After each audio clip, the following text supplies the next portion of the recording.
retaliação quando você entra nesse ministério, quando você ajuda pessoas, o inimigo te ataca? Existe contra-ataque, né? Eu gosto de falar contra-ataque, é assim, é igual você vai cutucar ali uma onça com a vara curta, e se você tiver com a sua vara curta, como diz o ditado, né? A onça vai te pegar. Então, o que que é o contra-ataque?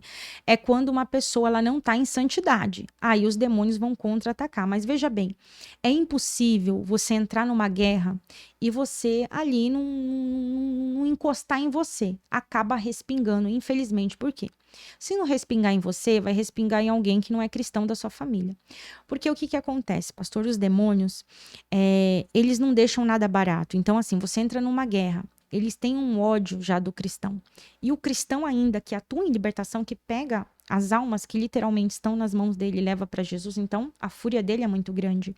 Então, assim, tem contra-ataque, mas assim, os níveis de contra-ataque, o que que tem acontecido comigo? Eu vou falar da minha vivência, tá?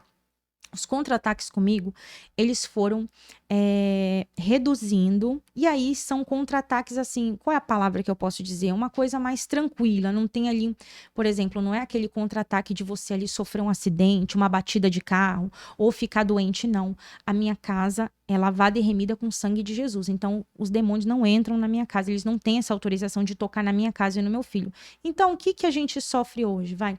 Quando eles não conseguem te tocar, eles vão lançar uma seta, uma batalha na tua mente, né? Vão te trazer ali, olha, você vai ali, não vai acontecer nada. Eles lançam certas incertezas, inseguranças. Tem momentos de aflição e de angústia, mas Jesus também teve esses momentos. Então, tem momentos que eu fico aflita, eu fico angustiada. Então, são esses contra-ataques. Como eles não conseguem me tocar, aí eles lançam dardos inflamados nos meus pensamentos. Mas, assim, é impossível. Você vai entrar numa guerra, você tem que estar em santidade. E aí o que que eu costumo fazer? Eu lanço decretos no mundo espiritual, então eu já proíbo eles. Eu falo assim, Senhor, Satanás e seus demônios estão proibidos. Quando eu vim pra cá, antes de sair de fazer viagem, eu sempre faço. Eu falo assim, o diabo tá proibido de tocar na minha casa, nos meus filhos, na minha família, de trazer qualquer queda, engasgo, acidente. Vocês estão amarrados e proibidos. Então eu lanço um decreto. Qual que é a base bíblica de lançar um decreto? Mateus 18:18. O que a gente liga na terra é ligado no céu. Desligamos na terra é desligado no céu. Então, quando eu entro em batalhas, eu já lanço o decreto para eles não trazerem nenhum prejuízo. E quando eu finalizo libertação, também faço, Senhor, eu impeço agora todo o contra-ataque do diabo contra a minha vida, porque a gente pega muitos casos, né, de pessoas que estavam em abismo. Tem gente que não consegue fazer a mentoria comigo, a pessoa marca a mentoria. Aí tá perto, a pessoa desiste, porque os demônios sabem que vão perder. Então, se a pessoa tiver ali alicerçada firme, ela vai chegar ali no dia, ela vai ser liberta. Mas se a pessoa tiver ali bambeando, acaba não acontecendo, porque os demônios, eles acabam impedindo, né, que aconteça ali o momento da Da libertação. libertação. Nessas mentorias que você pegou, né? Teve algum caso que você falou, ixi, esse caso é difícil, por causa do nível de consagração, de entrega da pessoa para Satanás? Ou você lembra de algum que foi Lembro. difícil o processo? Os casos mais difíceis são as pessoas mais amarguradas. Nossa, quando eu pego um caso desse, eu falo, ai, Senhor, me dá graça. Porque a pessoa que ela tá muito amargurada, com muita mágoa, ressentimento, a libertação não acontece. Ela primeiro vai ter que tirar toda a podridão do coração dela, tudo aquilo que ela guarda, marcas da infância, pessoas que foram estupradas, abusadas, pessoas que foram negligenciadas. Então, aquela pessoa, ela guarda muita mágoa. Esses dias eu atendi um caso, né? Eu fiquei bem mexida. A filha dela foi abusada pelo avô, a filha da mulher. Então ela tinha uma fúria muito grande do homem, um ódio assim, né, um ressentimento, não sei ao certo dizer o nome do sentimento que ela tinha, mas ela tinha algo contra aquele homem. E ao mesmo tempo eu me coloco no lugar dela também, porque imagina alguém mexer ali com seu filho. Eu sei que nós somos cristãos, a gente tem que carregar a essência de Jesus, mas é difícil ministrar a libertação nesse caso, porque a pessoa ela vai ter que perdoar o homem que fez mal à filha dela. E isso é muito difícil. Então, esse foi um dos casos mais difíceis. Ela tinha que verbalizar no mundo espiritual, porque ela estava conectada àquele homem. Então, desde o dia do acontecimento, ela estava ligada àquele homem. E no dia que ela liberar, eu falei para ela, o dia que você soltar esse homem nas regiões celestiais, você vai ter ruptura, você precisa perdoar e esquecer. E isso era muito difícil para ela. Então, tem casos, vai, que a pessoa, olha, eu tava ali no ninho do capeta, mas ela chega em você e ela fala, pastora, eu tô apta, eu quero viver a pessoa tá com sede, com sangue nos olhos. Pastor, eu quero orar, eu quero jejuar, eu quero pagar o preço, eu quero ser liberta. Então, às vezes o abismo foi muito profundo, mas ela tem uma vontade dentro de si de tomar o reino de Deus à força, que acaba sendo mais fácil do que essas pessoas que não passaram assim por traumas assim tão, exorbitantes, mas teve uma situação dessa que ela não a mágoa, o ressentimento, o rancor, isso gera uma doença na pessoa. A pessoa guarda o ressentimento, pode gerar até um câncer.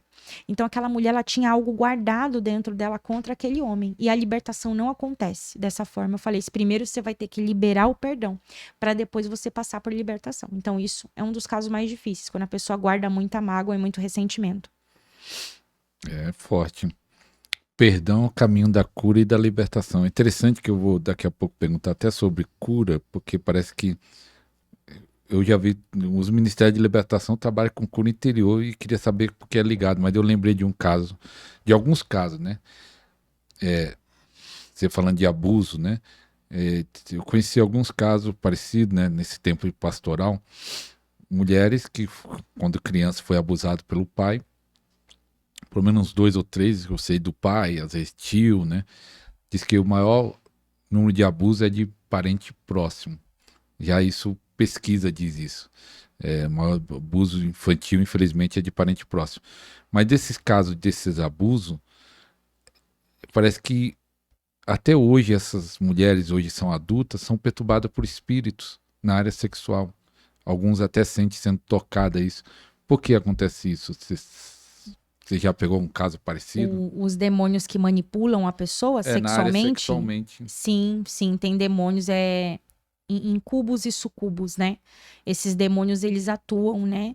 Manipulando uma pessoa sexualmente enquanto ela está dormindo, né? Mas o que ajudou a entrar foi esse abuso na vida dessas.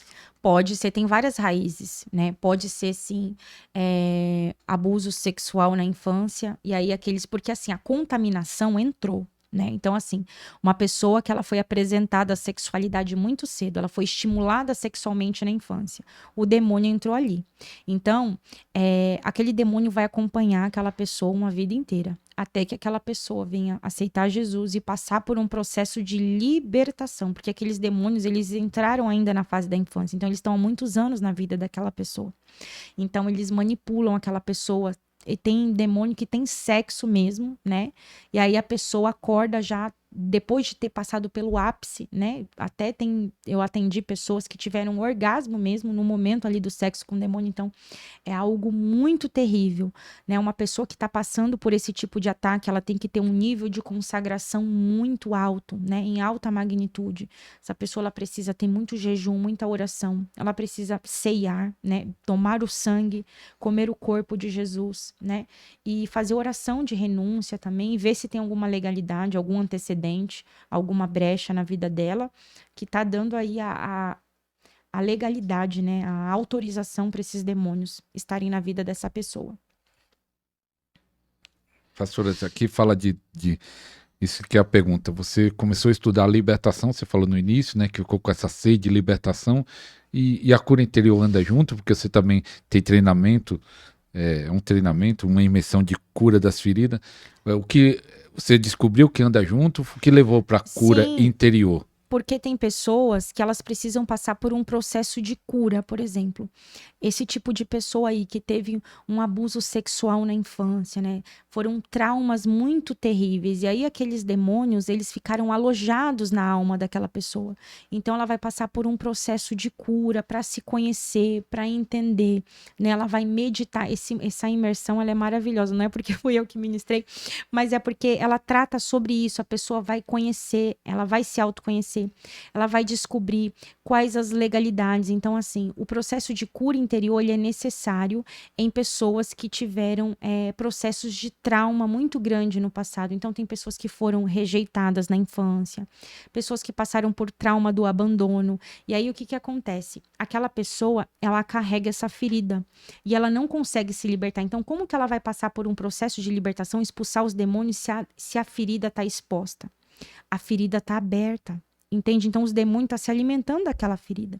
Então, enquanto a ferida não for cicatrizada, não tem como ela passar por um processo de libertação. Ela vai precisar liberar perdão, né?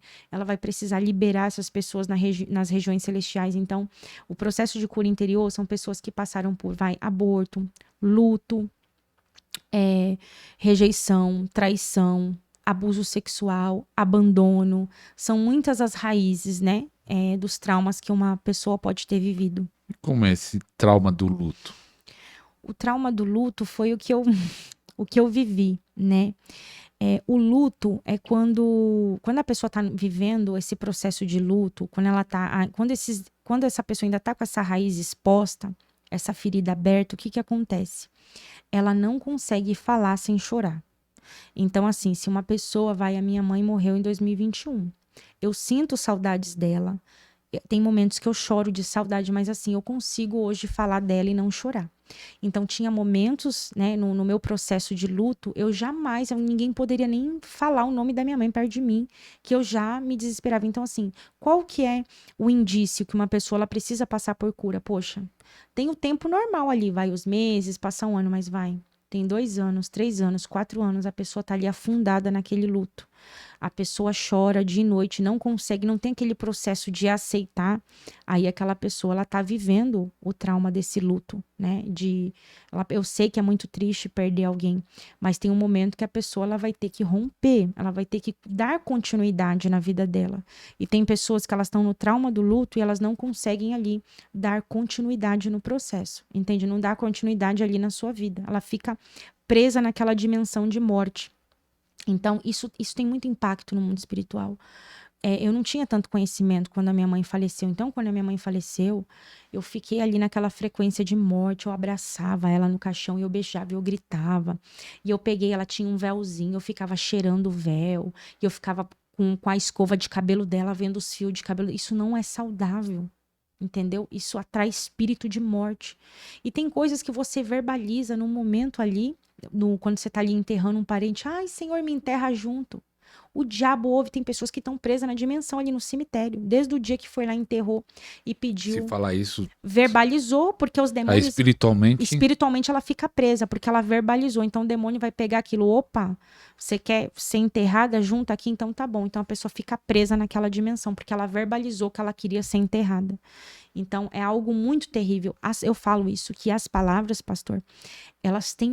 Se as pessoas imaginassem o poder no mundo espiritual das palavras, elas não falariam tanto palavrão, não escutariam música secular, essas músicas nojentas que falam de adultério, prostituição. A pessoa está atraindo o adultério, prostituição para dentro da sua casa, cantando essas músicas aí, esses, como é que fala? Sertanejo, na época eu gostava também. Sertanejo, funk, atraindo, não sei qual que é pior. Maldição, porque você tá verbalizando. Eu tô contigo, eu quero estar com outro. Aí o diabo, vou trazer outro para você. É assim que acontece. Abençoado.